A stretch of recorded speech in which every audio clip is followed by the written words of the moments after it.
പ്രതീക്ഷയാണ്. അത് എഴുതുന്ന എല്ലാ ഫ്രണ്ട്സിനും വേഗം ഷെയർ ചെയ്ത് കൊടുത്തേ. വളരെ പ്രധാനപ്പെട്ട ഒരു കാര്യം പറയാൻ വേണ്ടിയിട്ടാണ്. +2 ഇംഗ്ലീഷ് എക്സാം നിങ്ങൾ പ്രതീക്ഷിക്കും പോലെ സൂപ്പർ ഈസി ആകാൻ ചാൻസ് ഇല്ല.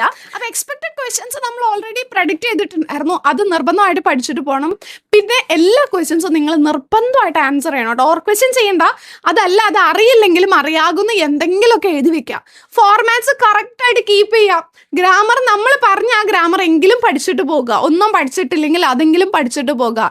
ദെൻ എപ്പോഴും ഇംഗ്ലീഷ് എക്സാം എഴുതുമ്പോൾ ക്വസ്റ്റ്യൻ പേപ്പറിന്റെ ബാക്കിൽ നിന്ന് ഫ്രണ്ടിലേക്ക് എഴുതുക. കാരണം 8 മാർക്കിന്റെ ക്വസ്റ്റ്യൻസ് നമുക്ക് അറിയാം. വുമൻ എംപവർമെന്റ് ഒരു എസ്സേയോ അതല്ലാന്നുണ്ടെങ്കിൽ ഒരു പോയതിന്റെ കമ്പാരിസണോ ആ ടൈപ്പ് ക്വസ്റ്റ്യൻസാ വരിക. നമ്മൾ ഓൾറെഡി പഠിച്ചിട്ടുണ്ട്. അവിടുന്ന് ഫ്രണ്ടിലേക്ക് എഴുതാണെങ്കിൽ നിങ്ങൾക്ക് ടൈം ചെയ്യാൻ പറ്റും. വളരെ ഇമ്പോർട്ടൻ്റ് ആയിട്ടുള്ള ഒരു കാര്യമാണ്. ഫോർമാറ്റ്സ് കീപ്പ് ചെയ്യുക. ബോക്സ് വരയ്ക്കാൻ പറ്റുന്നിടത്ത് ബോക്സ് ഒക്കെ വരയ്ക്കുക.